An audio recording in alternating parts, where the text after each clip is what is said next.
You're listening to My Grito Podcast Network, celebrating the culture of Chicanos and Latinos one story and voice at a time. Listen to more My Grito Podcast Network shows over at mygrito.net. Connect on social, on Instagram and Facebook at My Grito, the My Grito Podcast Network. 3, 2, 1. Cody. Hi. What's up, man? Hello. How you doing? I'm doing good. Yeah. Thanks for coming out and doing the podcast. Of course. Thanks for the invite. No worries. Pretty cool. Have you done anything like this before? Not to this extent. I've done like a podcast for my author friend. Oh, okay. She runs like a small sort of online publishing thing. She just gathers submissions and picks some things and does like an online magazine. Oh, sweet. A small podcast. Yeah. Okay. So she, like, artists submit to go on to the show, or how does that work? Writers. Oh, okay. So authors for like sci-fi and fantasy books, or I guess short stories, really. But she takes those submissions and then publishes them online monthly. Just nothing crazy in length, but like captivating short stories. Pull the mic a little bit closer to. There we go. Right here? Yeah. Okay. That's good. Yeah. And then she has like one artist that she features, and then artist for the cover, I believe. Oh, okay. So, yeah. Were you on the cover of that one? I was just a featured artist, so I Feature? had like a few images. Can in we? the publication. Do you remember? Do you know the name of the magazine? Don't know. No. If No. it pops in your head throughout the show, let me know. But thanks for coming out. You're out from Fullerton. Yeah. I've been in Fullerton now for like 6 months or so. Okay. I've been all around Southern California for about 8 years now. Oh, okay. So I've been out here for 8 years. Where are you from originally? Originally Texas, but I grew up in New Mexico. Oh, really? Yeah. Okay. When did you move out to New Mexico? When I was in 5th grade, whatever okay. age that is. Gotcha. Like what? Like 12, 11, something like that, right? I have a daughter. She's 12 7. and she's in 6th grade now. So okay. 11, I think. Wow. What city in Texas are you from? Just kind of a few different areas. I moved around a lot Oh, okay. as a kid. So, me too. Yeah. So it's, I don't know, the city where my grandma lived, which is Crystal City, Texas. Not sure.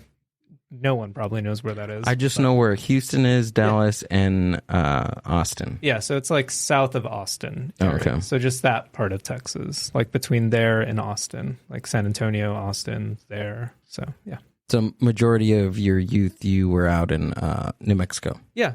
I consider that's where I grew up, just because I think that's like the formative years where you really like find out who you are, I guess, and kind of what you like is that age and everything where you develop. So you're a badass painter, dude. Thank you. That's nice. Very good. Is that where you first picked up a brush? Yeah. I think like most artists, everybody kind of like drew in sketchbooks or in class and stuff. In high school, I got really into the idea of like being an illustrator for comics. Okay. I don't know if you know the comic book 30 Days of Night. It was like this kind of, it's not super small, but it was made into a movie in like 2006, something like that. The movie didn't do very well. The comic is really cool. It's by Steve Niles and this artist Ben Templesmith. The artwork really captivated me. I was like into like metal music and darker music and stuff in high school. Still am, but like, cool. Yeah, it looks pretty dark. Yeah, it's like very just grim and like gritty. But I really fell in love with Ben Templesmith, and I followed his like what he was doing after that, and he started writing his own comics and making his own comics. I didn't exactly do that, but I just like that idea that he could do his own thing. And then from there, I was just trying to pursue that at 17, 18, unsuccessfully. But that's where I was like, oh, maybe this can be a career. And then in my first year of undergraduate school, just at a state school in New Mexico, nothing fancy. It's like a small art department. That's where I started actually painting with oil paint. I'm like, this is what like feels natural and what I'm trying to do with watercolor, which I wasn't really achieving with that medium. But with oil paint, it just made sense. So first you started oil painting and then moved to water? Watercolor first. Watercolor first. Yeah. Okay. And then just because that's what I had access to, and that's like, I didn't know oil paint was a thing. Like I was just like, there's watercolors and markers and color pencils, and that's it. And so oil painting I discovered and took a class on in college my first year, and that's where it all kind of like I got my foundations of like just knowing what it is and like how to prep surfaces and things like that, like very basic stuff. So what's the difference between oil and water? So the watercolor. Sometimes you have to talk to me like I'm a 2-year-old. Sometimes I just want to. Throw that out there. I've been doing like painting since since I've been 18. So it's like it's just second nature for me to say. So it makes sense. Yeah. It's very But oil paint is just pigment suspended in literal oil. So like usually like a linseed oil, which you ask me what linseed is. I don't know. It's just, I know that's what it's used. So it's just suspended in that. And basically it has more malleability. You can move it around a lot more. It has more working time. Watercolor is usually used on paper. And kind of absorbs into the paper. You can do it on canvas too, but it's just kind of you use water to thin it out. And oil paint is only thinned out with like a medium but isn't water, mineral spirits, which I don't know what mineral spirits is, but it's toxic. So it's like not water. Yeah. You definitely don't want to drink that, right? Yeah, not at all. My mom oil paints. Oh yeah? Yeah. Yeah. It can be messy and it's involved and there's a lot to it, which I think is why I didn't know about that as a kid, because it's just like watercolor, water. You get it from the sink. Yeah. Simple. Yeah. I like the smell of it though. That's pretty.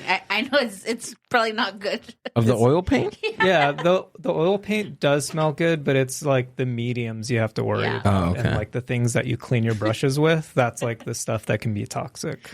So yeah. So besides water and oil, is there any other type of paint? Yeah. There's acrylic, which is pigment suspended in gum arabic, I think is what it is. It's basically when it dries, it kind of dries like plastic. Oh, okay. So it's like you can get that. You can even get acrylic paints at like Walmart and stuff.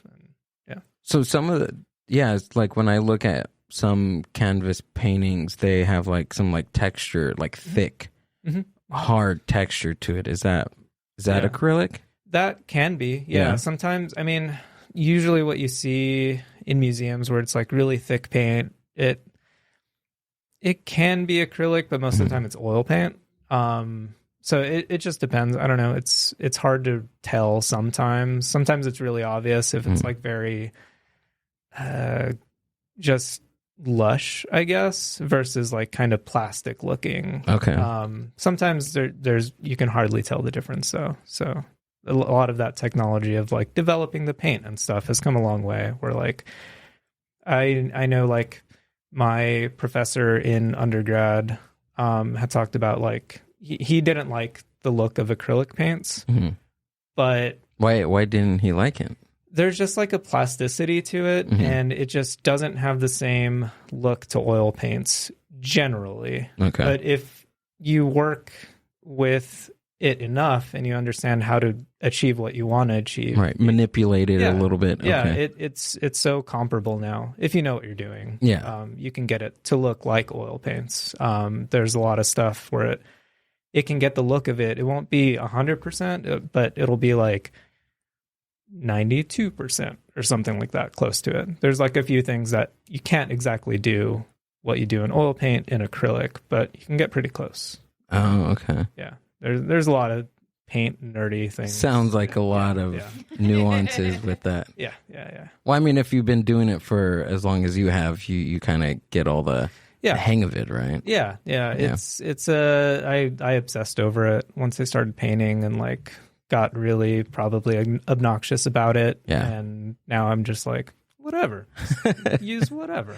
But I think that's like, as a creative person, you get very obsessive about an art, like about, at least for me. I mean, I get obsessive about, one thing that I'm like, if I'm editing a video or if I'm doing a podcast or something, I become very obsessed. Like I get very OCD, and that's all I want to think about. That's all I want to talk about.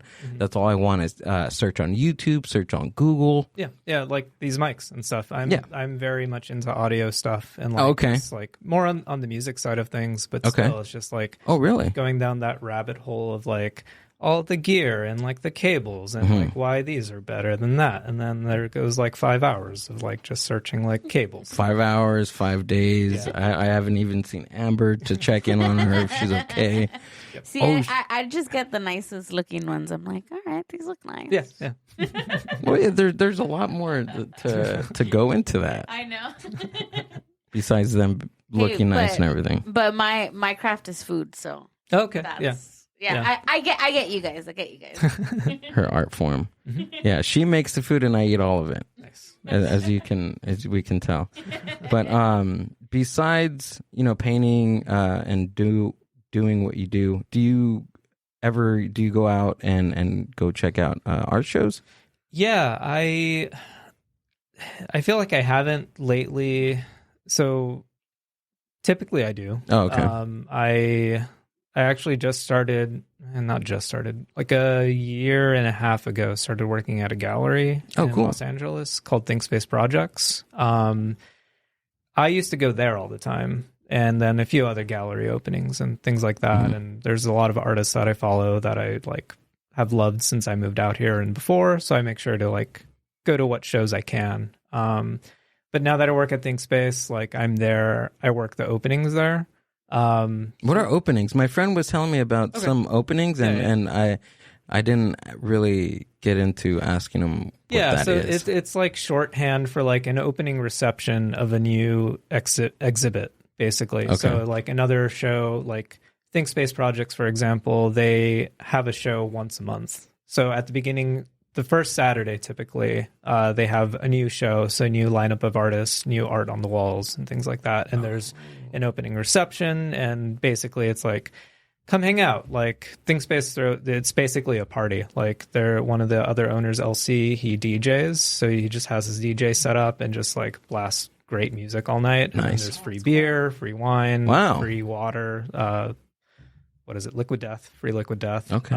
So I have Liquid Death in the refrigerator if you want so one. Good. I'm good. I have LaCroix. Okay. Thank you, though. But yeah, they make a party out of it because they believe in art, they believe in the artists, and they just want everybody to be there and have a good time and remember it and things like that. So it's cool.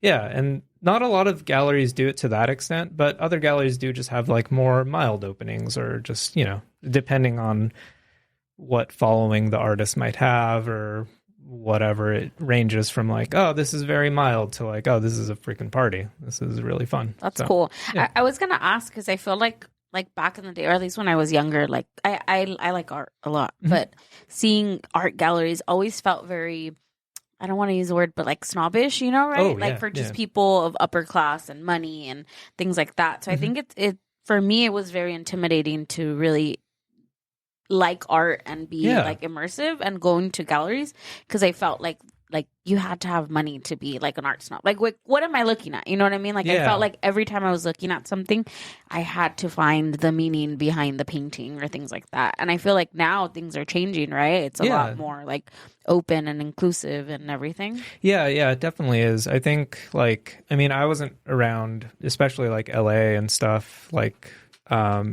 in the 80s and 90s, when like art galleries were like very like selling painters that are just coming out like thousands and thousands of dollars, and like it was kind of exclusive in that way. But it still is to an extent, I guess, but it's a lot more open, and just things are more open to everybody now, and like almost anybody can have an art like gallery if they can have the funds to like open a space and just invite friends and just make something of it.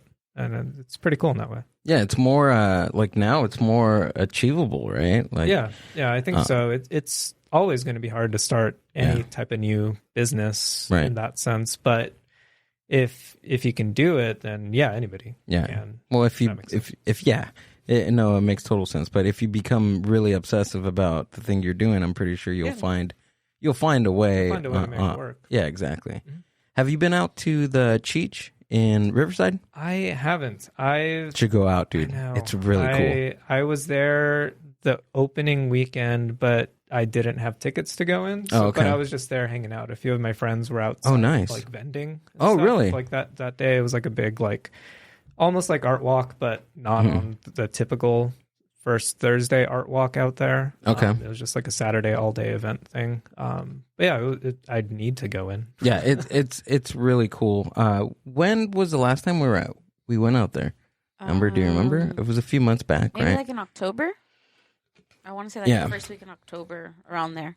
Yeah, and the reason why I ask you about the opening, because a friend of mine has a bench that he painted in San Bernardino that was on Route 66, and they moved that bench into the Cheech. Oh, really? Yeah, it's really awesome. Adam Aguilar, fucking amazing. He's I've known him for many years, and I'm really proud of him for him to get that art piece in there, and it's fucking cool. He posted it on his story. See if you can pull up a picture of that. I didn't know that you were able to sit on his bench, because I haven't been out. Like, I've seen it in pictures, and I remember him, painting it and stuff, and you can like go there and you can sit on the bench. Oh, that's cool. Yeah. I didn't know that they're able to. Let you too. Yeah. But yeah, that's some of his stuff. He does like wood carvings and lots of geometrical stuff. Yeah. He's done the podcast too. I don't see his bench on here. Oh, there it is. There it is. Oh, nice. This is when I was out in the street.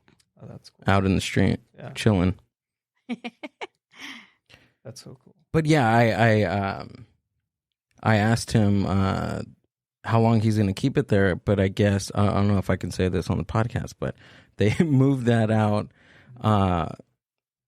They moved it early for an opening, and he told me, for an opening. I was like, oh yeah, I was trying to make it seem like I knew what the hell he was talking about. So now I know he's now you know. Now I know why it's there, but they're holding the space.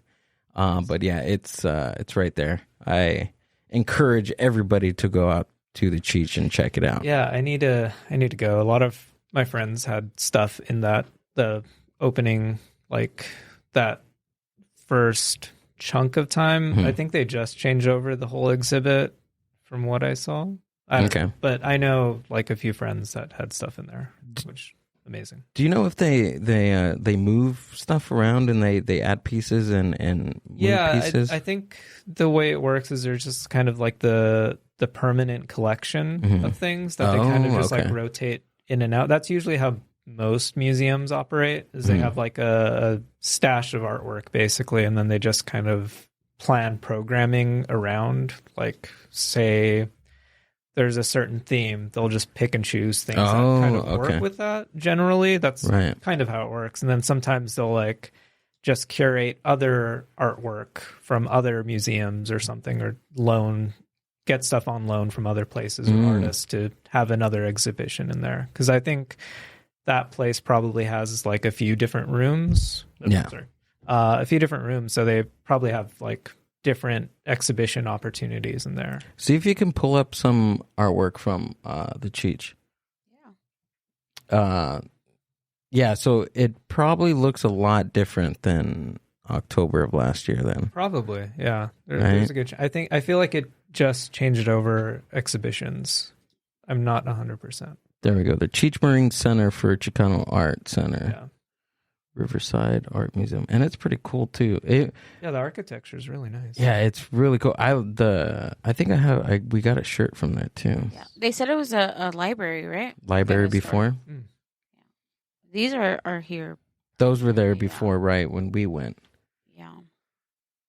Wait, what does that say? Together we hope to bring every aspect of Chicano art to this region as well as the rest of the world. We have something wonderful to give, Cheech Marin.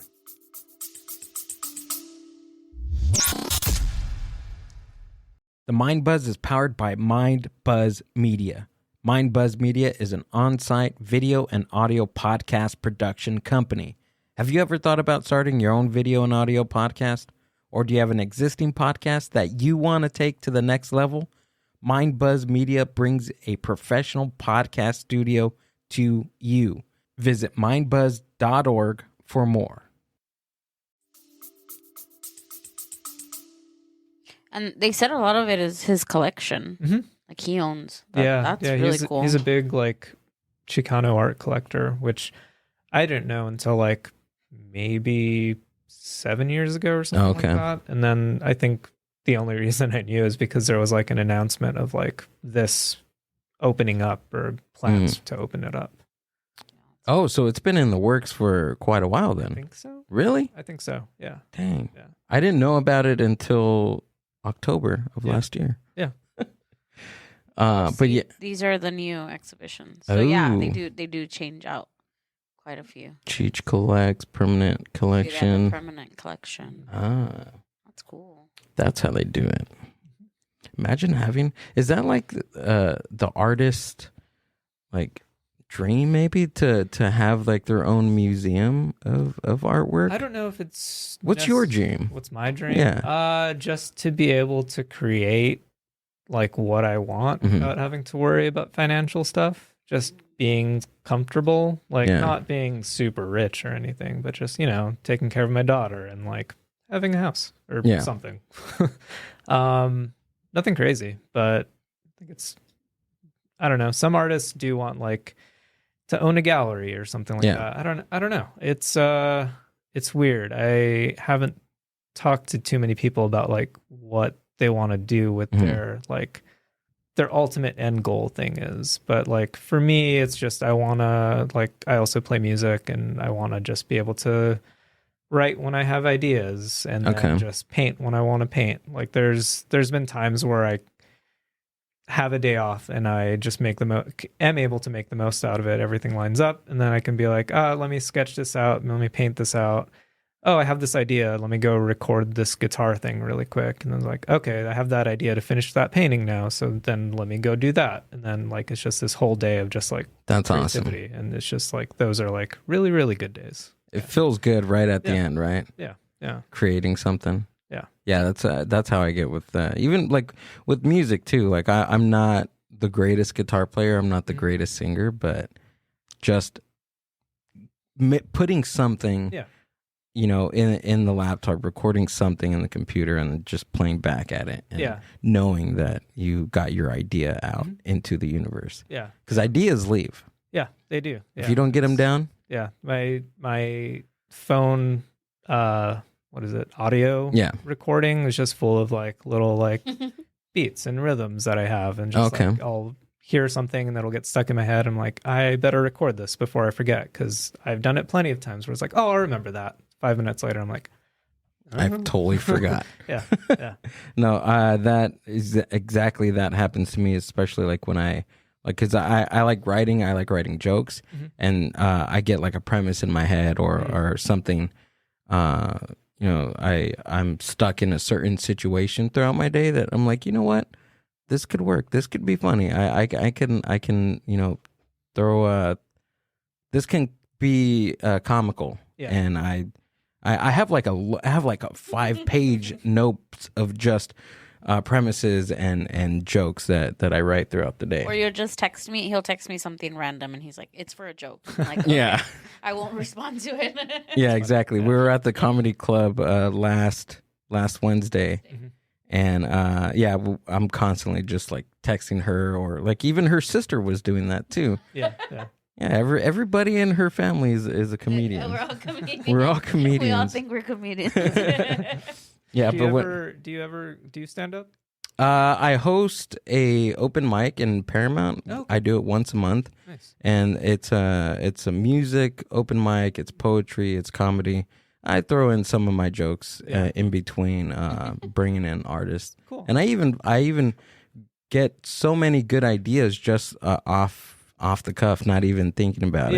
Yeah. I think that's like a nice to like let that be open. Yeah. Like, and just go with it. Like that's in painting. I feel like I'm getting to that point now where I can just kind of like, there's some idea in the moment. I'm like, oh, this can work here, instead of like, I used to try to plan everything so meticulously and then just try and execute that. And I lose these little moments along the way where it's like I could have not overworked something and it could have been really nice, but then I kind of lost that in the moment. Yeah. Just kind of going with it.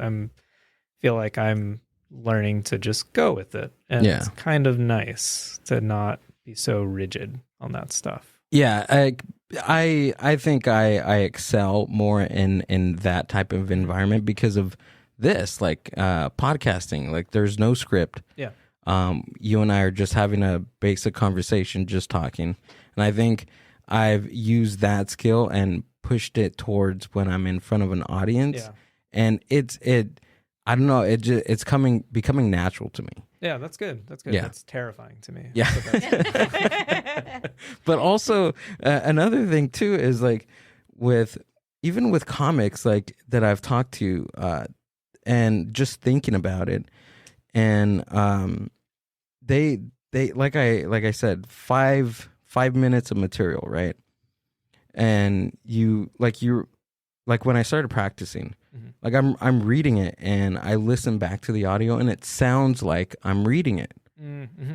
But I think now what I have to do, I have to memorize it and I have to perform it like it's not memorized. Yeah, I think that's where I'm not having trouble, but that's where the practice is. Yeah. Making it sound like it's natural. Yeah. And I'm having conversation. Yeah, that's crazy to me. That's nonsense. I don't know.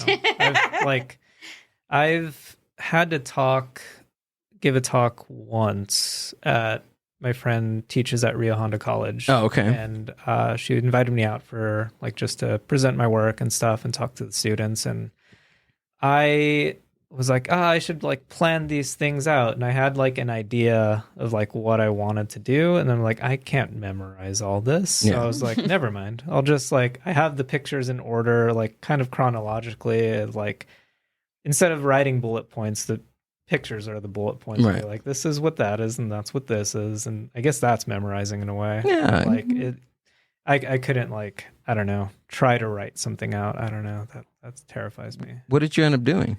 I had an hour and that terrified An hour? me. Yeah. Wow, that's a long time. Yeah, and I was like, I don't know if I can do it. I got like 5 minutes maybe. That was You got a solid 5 minutes. I grew up here, I painted this, and here I am. Yeah. It's all like, I don't know. I think so little of myself sometimes. But yeah, so I guess I made it work somehow. Like the conversation was natural, and like once I started talking, thankfully I wasn't like in my head about it, and it just kind of was going naturally. So I was like, we did it. Yeah. Usually it starts off like shaky. Yeah. But like once you start getting in the groove of what you're about to say and how you say it and projecting your voice, like it just, I don't know, it just comes to you, right? Yeah. Well, some He's like, yeah. Ideally, yes. But well, for me, I don't sometimes. What instruments do you play? I think just like guitar, bass. Drums, saxophone, trumpet, a like whole all of brass them. section, French No, horn. I have been joking with my girlfriend that I do want to get a saxophone eventually. There's just a lot of like music that I've been hearing lately that has saxophone. Right? Okay. It rips. Hell yeah. But no, just guitar, bass.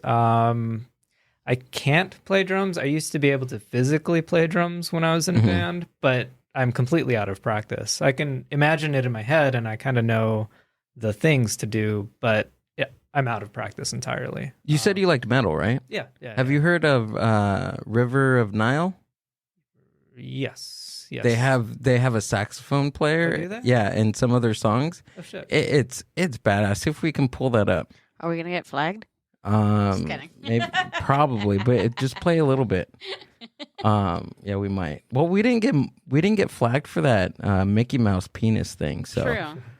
I think we're okay with a metal band with a saxophone in there.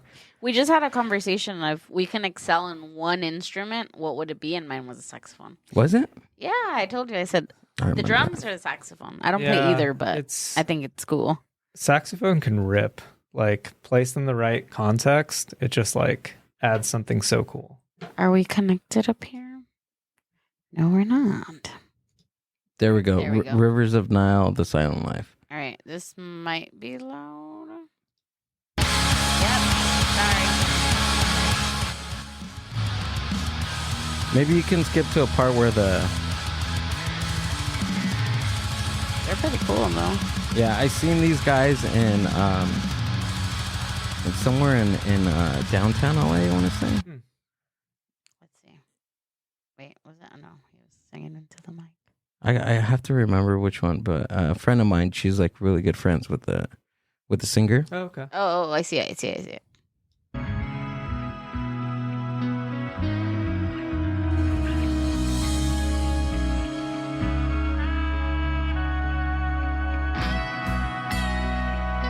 Just rips. Yeah. That looks like a tenor saxophone, I want to say. There's alto, tenor, and baritone saxophone.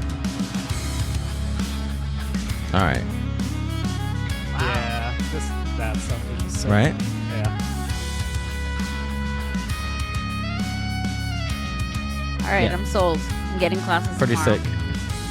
Let's enroll you tomorrow. All three of us will. We're all enrolling tomorrow. We're all enrolling at Sam Ash. No, that's sick though. That's pretty cool. Yeah, that type of stuff is just like such a nice like peppering of just like something different into it, and it's just so fun. Yeah, it goes to show that you can just insert the saxophone in any type of genre of music and it'll work. Yeah. It's so fun. But yeah, like that and drums, like I always love watching drummers play. Like I don't know, I love watching most musicians play. Like I always say like I don't like country generally, especially like pop country, the stuff that's just garbage. Yeah, me, personally. I agree. Watching like a country band play is just like something else. They're so like tight as musicians, and it's just always just like, damn, they're good. Like just watching them from a side, like I can get into the music at that point. I don't know if that's technically like pop country, but like just watching musicians play is always fun. Yeah, especially live music when you're just right there feeling the vibration and they're like right there in front of you doing God knows what with their fingers and their mouths and their feet and their body. Yeah. And producing something that your ears are picking up and bringing out an emotion to you. Like that's amazing. Yeah. But same thing with your painting, dude. You're taking your ideas in your mind and using your fingers and your hands as like instruments of your brain. Yeah. It's I don't know. There's a lot of practice to get it to what I hope it can be. Like I feel like only maybe within the past 3 to 4 years, I feel like I'm getting to what like I imagine in my head to be. Wow, really? Okay. Yeah, it's and I mean I feel like for most artists, look at this, dude.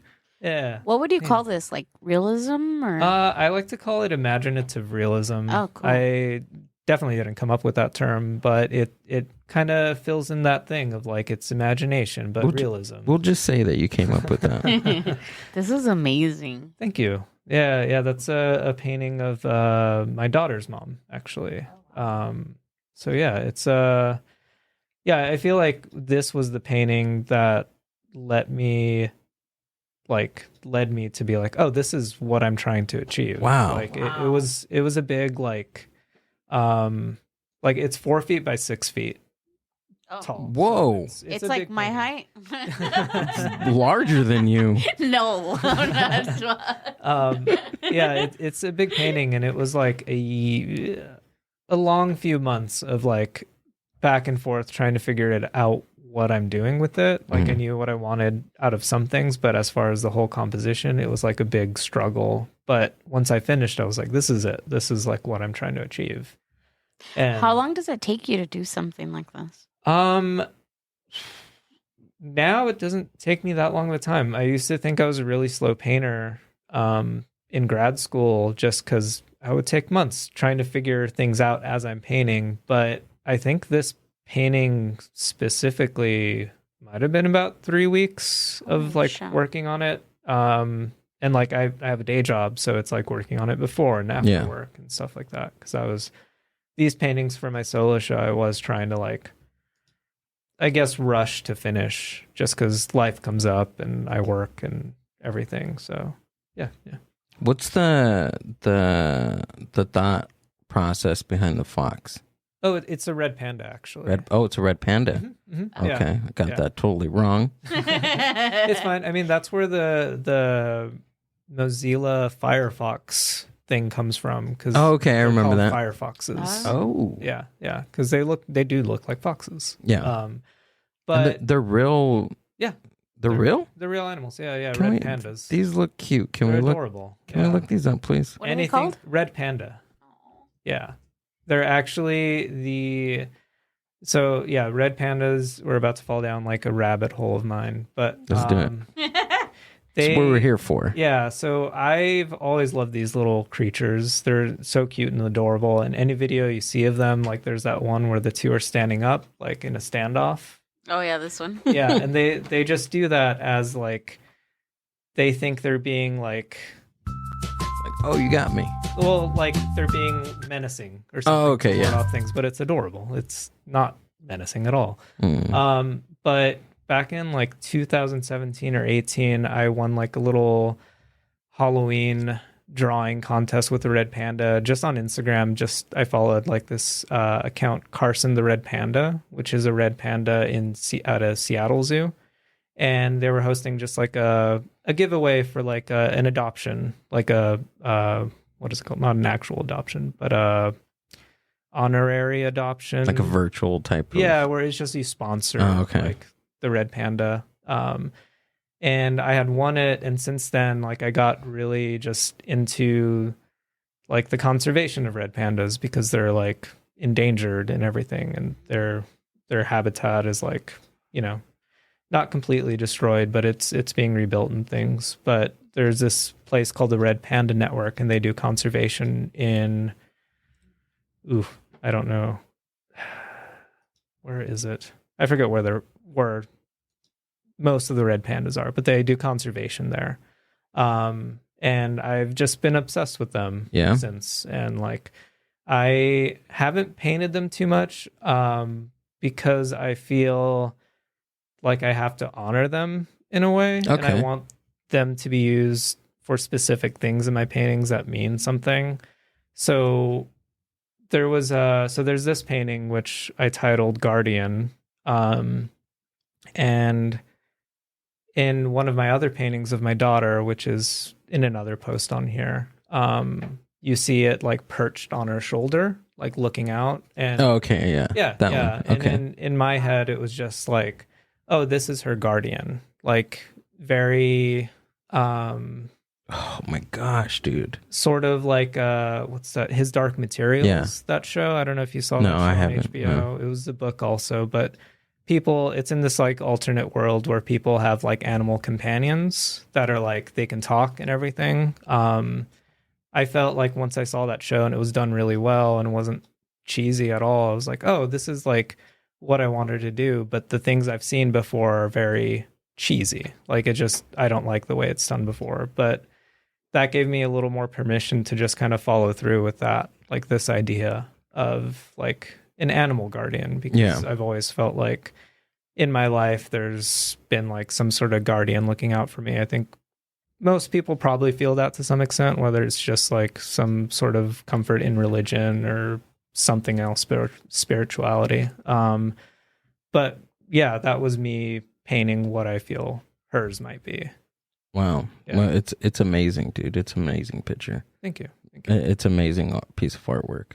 What was the thought process behind the one with the butterfly? I love butterflies. Yeah. So it's if you see the butterfly, it's like kind of like bright pink, and then it's kind of dissolving, As you see, it's kind of like bluish gray, and then there's like pieces dissolving from it. The one with the red panda with the blue background. Oh, this one. Mm-hmm. Excuse me. Okay, yeah, I've seen it. Yeah. So if I had an up close piece, there's like little like pieces dissolving from it. I've had this a bunch of drawings I do have these like animals that are kind of on fire and they're like emanating flames and smoke. And in that kind of body of work, they're all just drawings, so it's usually just grayscale.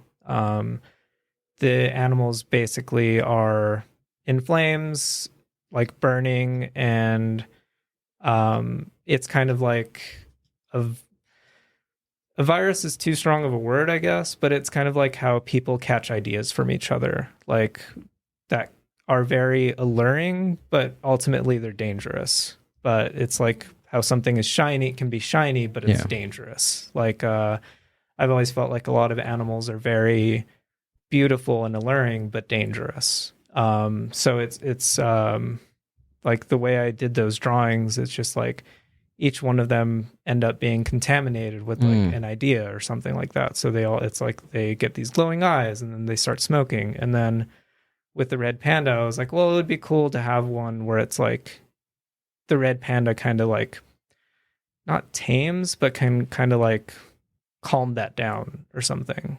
So that's like, I like the idea of narrative, and like how I was saying earlier, like I really love the idea of comic books and creating your own story and stuff like that. Like this is what I'm trying to do with my artwork now. Gotcha. Like tell a story and not necessarily do like comic panels, but like have there be a world I'm building. Okay. And I mean, it's prevalent. You're able to articulate, a story behind your painting instead of just painting something and saying, well, there it is. There's just a red panda and he's holding a butterfly. Yeah. I mean, it would be nice to just, I don't know. I can't just paint something and not have like something I'm building up behind it. Like as I'm working or before, like I came up with a sketch for the red panda, 2018, I think. Oh, like okay. I just had this little sketch in my sketchbook, and I would think about it every now and then. I'm like, I don't know if I want to make a painting yet. Like I sketched it, I like the idea, but there's nothing to it yet. And then I came up with that painting, the idea of that painting with my daughter with the red panda on it. I was like, oh, this is what that is. This is a continuation of that. And like I just added the story behind it, and it became much more meaningful than just the image itself. How long was it in your notebook before you started painting it? I guess for almost 5 years. Wow. Yeah. Is there a lot of your paintings have that type of No. Some story of them, to it? I mean, the story to it, yeah, I think so. Most of them do. Yeah. But I guess what I'm asking is like that evolution, like you're sketching it in your book. Like that length of time? That length of time no, between. Definitely not. Oh, no? No. Like sometimes I'll, like how you're saying you have those ideas of your like jokes you want to write down and stuff. Sketchbook is like the same thing. Oh, okay. And it's just like, oh, this is a good idea. And then like I'll come back to it later and be like, no, this is a shit idea. And I'm like, oh, no, this is still a good idea. Like I'll think about it for a long time. And like, well, that stands the test of time. And sometimes it'll just be like, well, I have a show coming up, and this is the general theme. Okay. And then I'll sketch to that, and then it'll just be immediate. Like within a week, I'll start painting. But sometimes it just sits for a while. That was an example. That was probably the longest time. 5 years is a lot. Yeah. And I would think about it like multiple times a year because I was like, I like that idea. But there's like nothing quite behind it yet, aside from just like, I mean, you look at it, and I think with any art, you can put like your own personal history behind it and the way you look at things, and if it's a narrative or not, you just put your own ideas onto it. So I could have painted it and just come up with something, but I feel like it has to have something to it. Yeah. Have you ever done anything where like you completed it, like it's done, signed it, or whatever you do at the end, and then you hated it? Oh, all the time. Yeah. What do you do with it? I just, if it's going to a show, it's just going. Like, I'm committed. I'm not just going to be like, I don't like it, so let's not do it. I'm just like committed to it. And it with like my solo show, for instance, like I feel right now in this moment, I feel like more positive than negative about it. But like after I was finishing the paintings, I was like, this painting sucks. Like I was finding all these flaws in it. Really? I was like, yeah. It's just like, this sucks. And then like a few days later, I'm like, it's cool. I don't know how I did that. That's crazy. Yeah. And then it would just waver like back and forth. And like right now, I'm like, with the same piece, you go back and forth. Yeah. Okay, I can see that. Yeah, it just depends on like I guess my mood. Like, if I'm in a shitty mood, I'm like, that painting sucks. But like it's, I feel confident. Like right now in this moment, I'm like, they're good paintings. Right now, you're good. Yeah. In a few days, when I'm mad about something, so need something to take it out on. Take it out on my painting. Yeah. Okay. Isn't that crazy how like it's the same like process, like just thought process, us throwing or you and I just throwing something, on a piece of paper and going back at it every now and then and just piecing it together. And at the end of all that, it just evolves into something that we like or hate. But it's still a creation of ours. Yeah. Right? It's the weirdest thing. Like people just do that. Yeah, it's weird because it's the same process, but it's just a different form of art. Writing, painting, drawing, I don't know, writing a song, making music. Yeah. Words to me, I suck at writing and I just like, I can say some ideas, but I'm not coherent. This whole time I'm like, I'm not coherent at all. Okay. But, like, perfect. Me too. It'd be a great episode. Like it's, I don't know, like trying to think of how like people just write, like you or like authors, like for like fiction books or anything. It's just bananas to me. I don't understand like how they can keep track of things and like build it to where it's like it's a bestseller or something like that. It's just like, how does that work? It doesn't make sense. You just have these ideas and like you have this whole story that you write down and it's coherent to people. Like that's nonsense to me. Have you tried writing? Not, I mean, I did my master's of fine art schooling, graduate school thing. And I had to write a thesis for that. Oh, okay. And like, so there's like all the technical stuff for painting and then my influence and then what I'm like, what this work means to me. In that sense, yes. Oh, okay. And I have to write like artist statements for like my show or submissions to grants and things like that. And it's painful every time. Even though I'm at this point now where like, this is what my body of work is. And how do I condense it to where it's like 4 sentences that make sense with each other? There you go. Like thankfully my girlfriend helps me like edit down and like makes things coherent. And, awesome. like, everything flows. Like yeah. How writing should work. Yeah, you can't have like a 5-page essay like clipboard underneath one of your paintings. Yeah. You know what I mean? Yeah. So, okay, I get that. That's cool. I know this is a weird question, but were you good at math in school? That was so far away from left field of this conversation. The only reason I ask is because sometimes people that are good like with like structure, right? Like that they need like that makes sense. like that exact answer is they're not always good at like writing. Like for me, I'm really bad at math, but I'm pretty good at writing because I don't like structure and having to follow something. So I always feel like there's always, I don't want to just say 2 kinds of people, but you know what I mean? Yeah, like there's always that it's a type pretty of solid general thing to say because I think that's pretty common. Like I was fairly good at math in like middle school and high school and like English and writing and stuff like that. Like I haven't picked up a book in a really long time. It's embarrassing to say that. But gotcha. yeah, I can read stuff I'm interested in, like audio stuff and like going down wormholes of stuff. Yeah. But like picking up a book to sit down and read, it just doesn't make I just can't do it. So is that what your kind of your art is? I mean, do you structure it in a certain way, or is there like a process? Like, because I can't wrap my head around like if I had to paint or draw something, like where do I even start? Like where do you start? Yeah, Someone's eye, someone's hand, like, you know? Yeah, it's this is like super art nerdy, but it's like usually, I mean, I guess it makes sense with writing too, that I'm saying it. But it's like you go from like general to specific. And I think that's like applies to like probably every medium of art. Like you just start with general things and then you work down to like the specifics. Like a premise, and then you do your topics, and then you do your subject.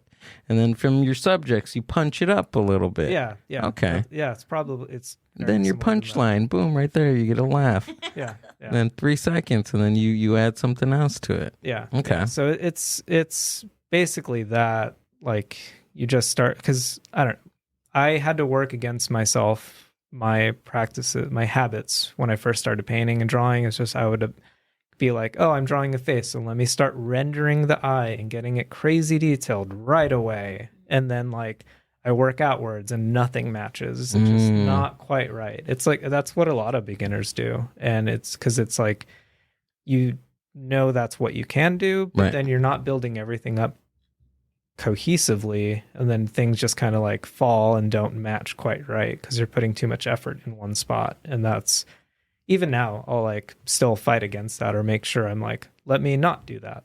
How far into your art did you make that realization? I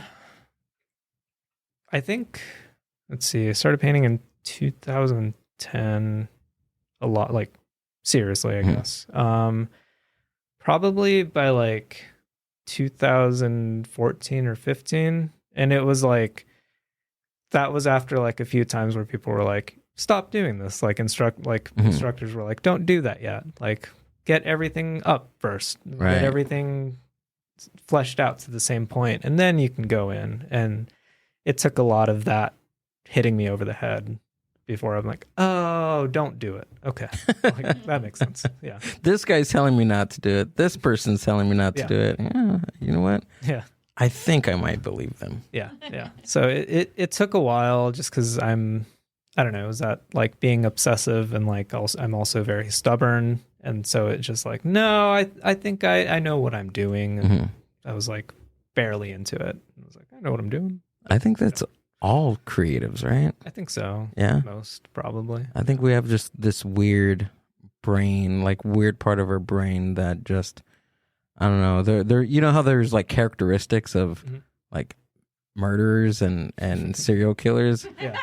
It's probably the same gene, but like different in a creative, artsy, fartsy type of way. Yeah. Totally. But that's the beauty of art, is like there's no right or wrong, I think, in any art form that you kind of do, right? Or no? I mean, because you can go to school for art, right? And they teach you like fundamentals of it. But... Yeah, usually. And I think, I don't know, there's like the problem with like schools and stuff is they have like, this is what it should be. And then people think, oh, this is what it should be. And they take it super seriously because you're young, and generally somebody older than you is telling you this is what it should be. And they don't realize like, oh, this is just one way.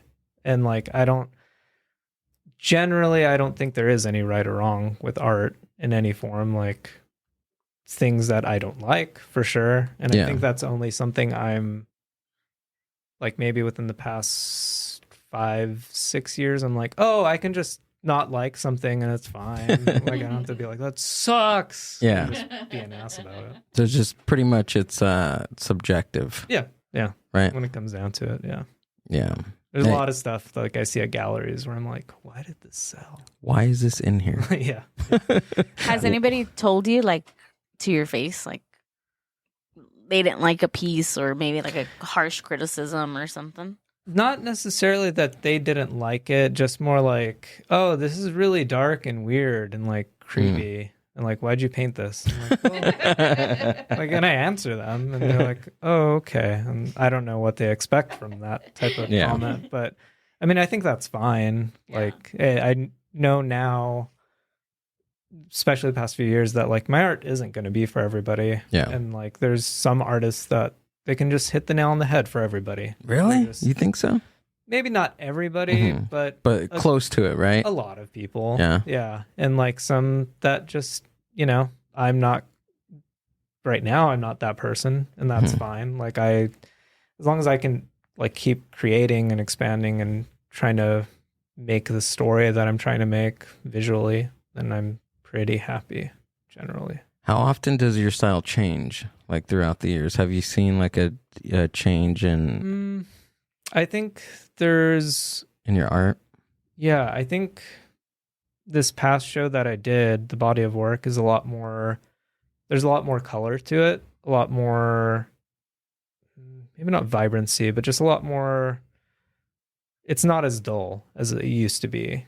Like I used a lot of grays, and there was high contrast of like super bright colors and stuff, but then everything, like a lot of stuff wasn't like super colorful. And I feel like now I'm just using a lot more color in a smart way now that I feel like I know what I'm doing. And before I was like, I don't know how to do that. So I'm just sticking to like this very narrow like path of like, this is what I know I can do with these colors. Right. And now I'm like, oh, I can do anything. Like, What do you think that is?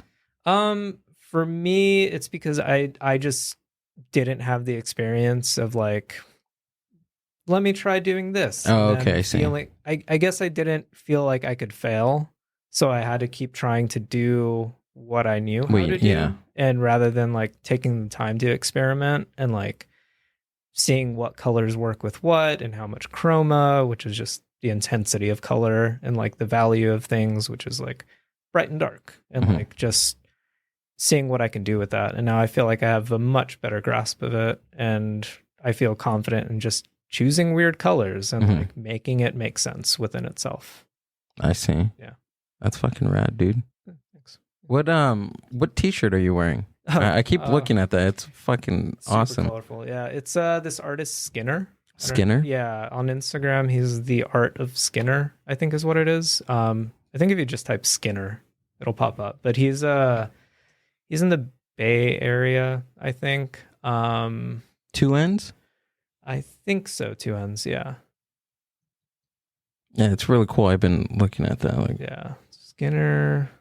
I mean, I guess I know the one that says Skinner Podcast, that is his artwork. So I might have a link, like his. theartofskinner.com. Yeah. Dang, he has some pretty cool stuff. His stuff is really fun. He's been one of my favorite artists, like when I first started painting.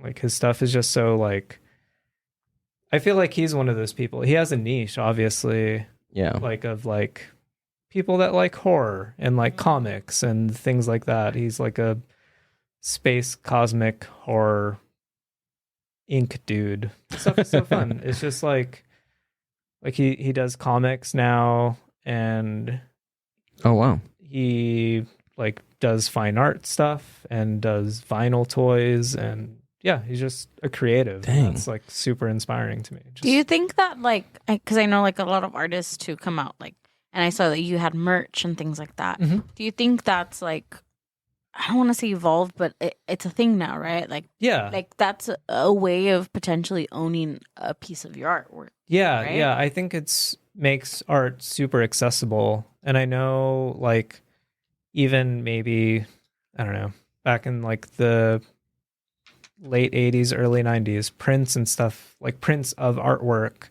were really like shunned. Like people look down on that type of stuff. And that since I've started doing artwork, that was not the case at all. Like 2010, like just people made prints, and it was a lot of like more people like Skinner, who like I had prints of back then just because I could afford that type of stuff, because it was like little small pieces of artworks that are like reproductions and affordable and not originals. And that also is a way that artists can make a living now, because not everybody can afford like a piece in a gallery that's like thousands of dollars, even if it's like $1,000. Yeah. Like that's a lot of money for most people. For me, that's a lot of money. Like I can't afford my own artwork. And yeah, making things like t-shirts and stuff, just thankfully a lot of that technology is just more accessible and easier to do all these things now with like Procreate on your iPad, which is like, iPad's an expense, but like Procreate is a $10 thing or whatever. And then that allows you to do so much. And yeah. Do you start on digital? It depends. Depends. If I'm in a rush, yes. Oh, okay. Ideally, I would like to do like, so earlier when you were talking about different mediums of paint, there's also gouache, which is like a weird word. It's GOU. I like that one. I have to remember that. ACHE. And it's kind of in between watercolors and acrylics because it has a weird working and it just dries. It has a certain characteristic to it that's really nice. And like I like sketching with that, just because you can paint in a sketchbook and actually close it and it's not going to stick to itself. Because if you paint with acrylics in a sketchbook and you close it, sometimes it'll just be like stick. And it'll tear the paper a little bit. But with gouache, just the properties of it, whatever it is, it just dries matte. Gouache. Yeah, it's a nice medium. But ideally, if I have the time, I like to start like sketches in that. But lately, it's just, I'll just go and Procreate and like sketch stuff out. I can move stuff easily. And then I can, sometimes if I need to, I'll just make a Procreate file the size of the painting I need, print it out, and then just transfer it. So I can just like skip trying to match my sketch large scale. And I'm just like, oh, this is what I'm doing. And I just paint it. So what did you think about that AI art program? Yeah. That was happening, a few weeks ago. The Lensa app. Was that's what it was called? I think it was one of them. There might have been more. There was more, right? Probably, yeah. I mean, there's like the AI generator thing, which is just before Lensa, where it was just people were just making things and whatever. You like type in a word or you type in like a phrase or something. Like subjects in this style of this artist and whatever. And you just kind of keep trying different key phrases till you get what you want, essentially. Like, I think the more specific you are, the closer it gets, and you just keep trying. I think it has potential to be something cool. Technology is like always advancing. There's always going to be something new. There, like the accessibility of GarageBand in Apple computers was also a thing where people in studios were just like, this is garbage. Like they were all up in arms about it. And it's not necessarily the same thing, because I think the problem with the AI's art stuff is that it's mining from other artists that aren't consenting to their images being like mined. Oh, okay. And that's the problem with it, I guess, aside from like tech bros and AI art bros that are very just like calling people draw cells, like as an insult, like draw cells. What is that? Draw incel, like you drawing incel, or like a draw slave or something. Oh, like okay. that, like as a derogatory term. It's so silly because it's just like, I don't know. It was kind of the same with NFTs. How people were like very like a handful of loud people were just like, oh, it's the future, bro. Like get with it or don't. And it's just like, it's a little arrogant and a little silly. And look where it is now. Yeah. Where is it now?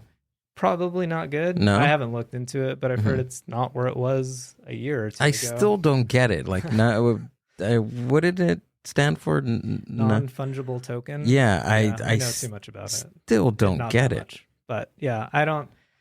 It worked for some people. And some people made money. Good for them. But I don't know. I like the idea of a collectible, an online collectible, but all the things surrounding it were just a little weird and very like scammy. Like people put a bunch of money into it and be like, "Come on, join in. We're making money," and then like all that money went away, and then people lost a lot of money. It's probably like a pyramid scheme. Like there's someone at the top. Yeah, right? Exactly. Yeah. I mean, I can't say for sure, but it seemed that way heavily. Weren't like children making NFTs? Like, Yeah, there was like like- a little boy that got like super rich off of the little drawing he did. like it's anybody can make it, and it's just like you just get a JPEG, you through some process that I don't know, you just mint it, which makes it non like reproducible, even though it's a JPEG.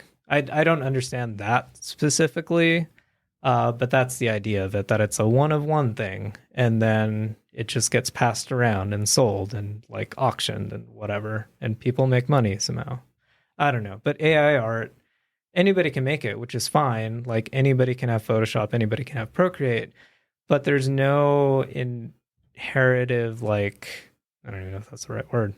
There's no like skill involved in it. Like I've seen posts of like people's tweets where it's like, I can't type in this one thing and I can't get what I want. Maybe in another 3 months I'll get what I want with like another patch upgrade. It's just like, well, you can draw. You can learn how to draw. Like I think anybody can learn how to draw if it's a practice. That's all it is really. And like, yeah, all this AI art, that was a funny story. That one, it won like a digital art contest or a digital art prize at an art fair, I think in Colorado. Whoa. And people were so mad about it, but I thought it is technically digital art. And if it won, then fine. Like, I don't know. Where are the images coming from this AI thing? I'm a little confused. Is it like compilations of like actual artists' work? Yeah. It's just like mining information somehow. I don't know how it works exactly. But it's like pulling data from the internet and pulling JPEGs and understanding. Ooh, I like that one with the cow. And that's cool. It's just like pulling information from other sources and basically collaging them together, like within itself. So you're not necessarily doing it in Photoshop; it's doing it for you. Got it. And I think most AI has a tail. Like I can spot most of it. Like, oh really? There's a certain look to it for some reason because of whatever it's mining. It's the more popular something is, the more it'll like replicate that sort of. I'm kind of wrong on that. I don't know how to explain it exactly, but there's a certain look to it.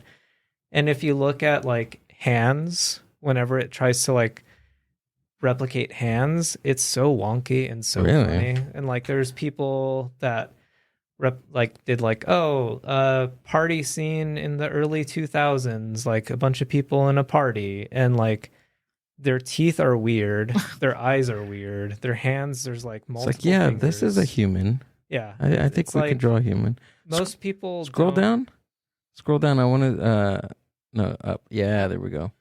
There's an Alex Gray looking. You know who Alex Gray is? Right there. This one? To the corner. This one. That dude. Yeah. Oh, this one gives me anxiety. I'm sorry. I'll close my eyes while you guys look at it. Okay. The more popular an artist is, the more their style is going to be ripped off. Yeah. That's just the way it goes, I think. Because this does look like Alex Gray. Mm-hmm. It's like indicative of his style and the stuff he does. And I think that's the problem with it. I think there could be an ethically done AI where people sign up to be like, yeah, go ahead, use my stuff, right? Use these stock images. And I think that's fine. I think it's a good starting point for something. Yeah. Like, I don't want to discredit it entirely and be like, I don't know, somebody who just doesn't evolve with the times. Right. But I think the way it is now isn't the best. And then the Lensa app, I think that's when it became much more popular and like accessible, because people are like, oh, selfies. Yes. Yeah. Selfies right away. Yes. Me as art. Okay. Like anybody will do that. And that's why it got so popular, because everybody was doing it. Like, did you see that theory that they had of like, this is what you really look like? Did you see that? No, I don't think so. So they were saying that people were doing the AI thing, right? And they were putting their face on there. And then people were saying like, oh, this doesn't look like me. But other people that actually know what because they say you really don't know what your face looks like. Yeah. Only in a mirror, and it's not even like the right depiction. Yeah. So they were saying that you yourself didn't think it looked like you, but other people that know what your face actually looked like saw like an uncanny like resemblance. So they were saying like whatever you look like on AI, like that was your actual face. Yeah. And that I could see that because I don't know. I have like I guess everybody has like some body dysmorphia. Yeah. It's like too extreme of a term probably for what I'm trying to say, but it's like I think everybody has that to some degree. But yeah, just the AI stuff.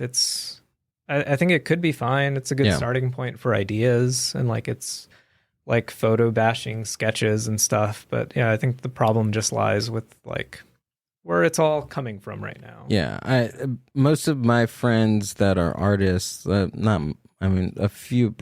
There was like a handful were just like, don't like download these things. Don't submit any of your pictures. Don't support these. They're gonna put artists like me out of work, and they took our jobs type of talk, and I'm just like, I don't know I think much about that to even come up with that type of I think it's gonna take the very like the very basic ideas of like when a company wants some illustration but they don't want to fork over a living wage to somebody for their art, they'll just do that. And that's that makes sense. It makes sense. It sucks. Yeah. But also they weren't going to pay you that much in the first place, and they should pay you what, people are worth. Yes. So there's that problem where people like have to do multiple like freelance gigs like that to make ends meet. But I don't think it's going to replace like the human touch of art, obviously, because that's the thing where it's like when Photoshop became more accessible, people were like, digital art is crap, and like some digital art is really cool. It's not the same as like physical art in a gallery necessarily, but there's something to it. There's still a human touch to it, a human element. It's not going to do that, even though it replicates things from other artists that have human touch. It's still not the same. And like the artists just have to be better at what they do to get the types of gigs that are going to be replaced or something. They just have to be undeniably good and be like, well, this is that person that we need for that specific thing. We're going to hire him like because he's that good. Like, I think you just have to level up, essentially. Yeah. It is scary because it's like you have a lot of other things to worry about as an artist, like securing jobs, things like that. Now there's this other threat of things, and just like, okay, time to just be better. Is it complain about it or just be better? Yeah. I wonder if there's going to be any AI podcasts. Probably. Yeah. Right. Like because there's like AI, the Chat GPT, which replicates like writing and stuff. So you can, like ask it questions. Like you can do like, write me a script of like in the style of this show. Hold on, can we pull that up? What is it called? Chat GPT, I think. And it's just mining from other sources. So sometimes it can be nonsensical. Sometimes it's kind of close, but not. Again, it doesn't have that like human touch to it. It's just nothing innovating is going to come from it really, because it's just replicating from sources. I think Jasper, this is a different one. Scroll, I want to read it. Interacting with artificial intelligence used to feel difficult, overwhelming, and a bit robotic. Now with Jasper Chat, have a natural conversation with the AI that feels surprisingly human. Simply ask your friendly AI chatbot to generate ideas, revise your content, and even make you laugh. Yeah, like you can. They're putting comics out of the job right now. Yeah, it's bad. It's AI not is good. coming for everyone's job. I know. It's like they're coming for people's jobs if they're not good, if they're subpar. Right, exactly. But if there's no like true soul, Yeah. substance, soul to their work, whatever it may be. But They're even like, well, I mean, I always think on like the food side. But even now, have you seen those? I don't know if they're here yet, but the ones that make pizza, and it's literally like a robot in a box, and you can That's get funny. fresh pizza dough, everything like done in like 2 minutes. And pizza places were like super upset. So they're coming for everything. yeah, I think it's like robot stuff is kind of inevitable for like some things, some tasks, but it's For some things. yeah. Yeah, like wrapping a Tootsie Pop. Yeah, yeah. And it's I think even in the industrial age there was like uproar against like things. I don't fucking know history. Yeah, well enough, like but, putting like a bolt or something, something that was just someone's all that job. mechanical process, conveyor belts and things like that. There was always uproar against something new. But I think something that I found very we went to Japan in November, and Japan is very into technology. I mean, I'm sure they're one of the leading, right, like creating things. But we found that for people in Japan, it's more of a convenience factor. So they create these things to make their life easier. Yeah. Everything is convenient. They want fast, easy, and convenient. Yeah, I think that's what it should be. I think the problem where people like with AI art is, I guess, people be like, oh, I just want something quick and easy. Like, I don't care about the artist's life, the artist behind it. Like, I think that's where probably a lot of artists are upset. Like, they just, it's another thing that they don't really care about. Like, even though everything is art, like the design of this microphone, the design of this boom stand, like everything is a design, which is art. And also, like, I guess with writing and like even the pizza stuff, like the robot that makes the pizza, it all comes down to like, oh, the job that I rely on because the economy I live in fucking sucks. Like, it's just, it comes down to that ultimately. I think it's just, how are people going to make a living? Yeah. They get replaced in that sense. Yeah, definitely. It comes down to like the necessity of having a job. Exactly. Yeah.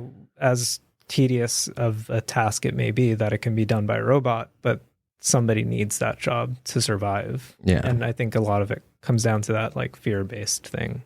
Imagine like your grandpa worked at like the Tootsie Pop factory and he lost his job wrapping Tootsie Pops to a robot. Yeah. Like, that has to be the most devastating thing Yeah. to think about. Yeah. And it's like, like I guess, I don't know if people, I was around for it, but when self-checkout things became an option, I'm sure some people were like, those are jobs. Yeah. But I'll go there when I need to, but I'll still go to a person when I need to. Like, it's sometimes more frustrating to deal with the self-checkout thing. It is. Yeah. So it's like, it can be efficient, but also not perfect. Like, has that little human thing where it's like, oh, this is, somebody does this more fluidly than like a robot, where it's just like, scan it, place it. You didn't place it there. Yeah. Even with the ramen, like when we went to a ramen spot in Japan, they had these big, huge like panel looking things that had like all the options for ramen to add certain ingredients inside. And we're still confused because we did not know the operation side of it. Like, what do we do? There was still another person in the restaurant telling you how to order. Oh yeah. So there was still somebody there still trying to navigate, a guest on how to order, and you still needed a person to serve it. Yeah. I mean, even the order went in there, but you still needed a person there. Yeah. Like, the money got like they're like that. The money all went into the machine, but you still needed another person. You still needed cooks. Yeah. Yeah. And I don't know how ramen would taste if it was made by a robot. Yeah. It's cooking's one of those things where it's just like, You need a human touch. that feel of that like experience of making thousands and thousands of dishes, and you just know you just do this with the the salt or pepper or any other spice, and just that, and that's enough for the whole dish. Yeah. And you're not going to get that with the robot.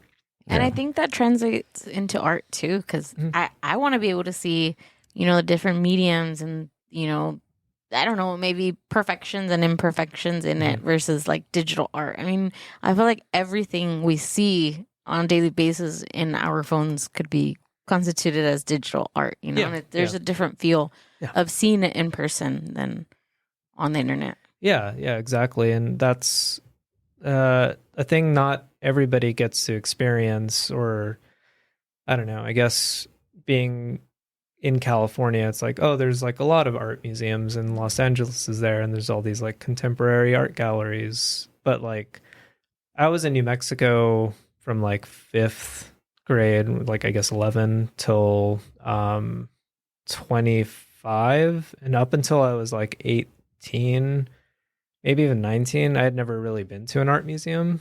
Like it just wasn't on my radar. It wasn't accessible. It wasn't like,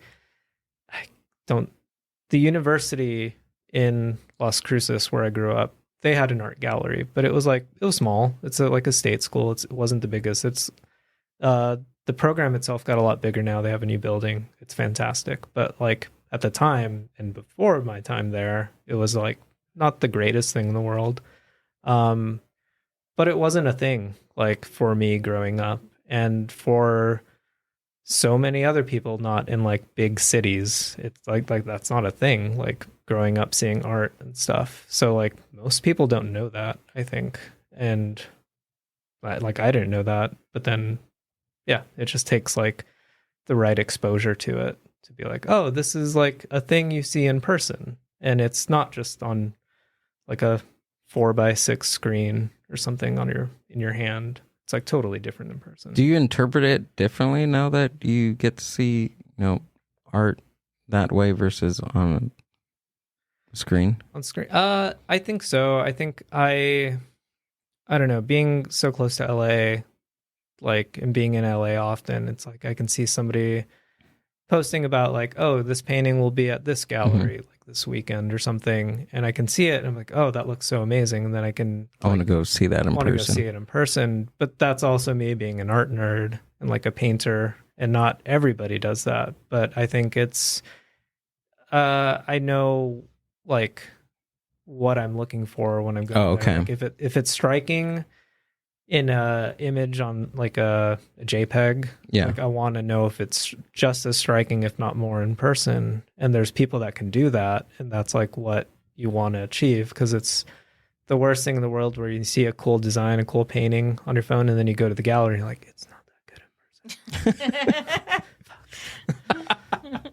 But half a tank of gas and it's not the same thing. Cody, thanks for coming out and hanging out with me. Of course, it's been great. And talking about your art, dude. And can we get that on the screen? Yeah. Cody Jimenez, ladies and gentlemen, please share your stuff. Yeah. So my Instagram is at Cody Jimenez Art. My website is codyjimenez.com. Super simple. I had a recent solo show that is up until March 17th at the Brand Library and Art Center in Glendale. Let's go. North LA. The hours are on their website. I don't know it offhand. I have my web store where I have some small originals, some prints, and I do have some shirt pre-orders right now. And that's codyjimenez.bigcartel.com. Cool. And all the links to Cody's art, his bigcartel.com, codyjimenez.bigcartel.com will be down in the show description. And thanks for listening, guys. And his links to everything are going to be on the show descriptions, including our links here at Mind Buzz Media. On Our Way podcast on YouTube is back now, and I'm hosting an open mic at Horchateria Rio Luna Cafe in Paramount, so come check us out February 16th. And that was it. Cody, thanks, man. Thank you. Thanks for coming out. Do we have anything else to share? I'm like trying to think. Not this month. Just our open mic. Come out to our open mic. February 16th. Come check me out. I'm going to be pretty cool. That's it. I don't know. Thanks, Cody. Thanks for coming out, man. Appreciate it. Are we still, there we go. The Mind Buzz.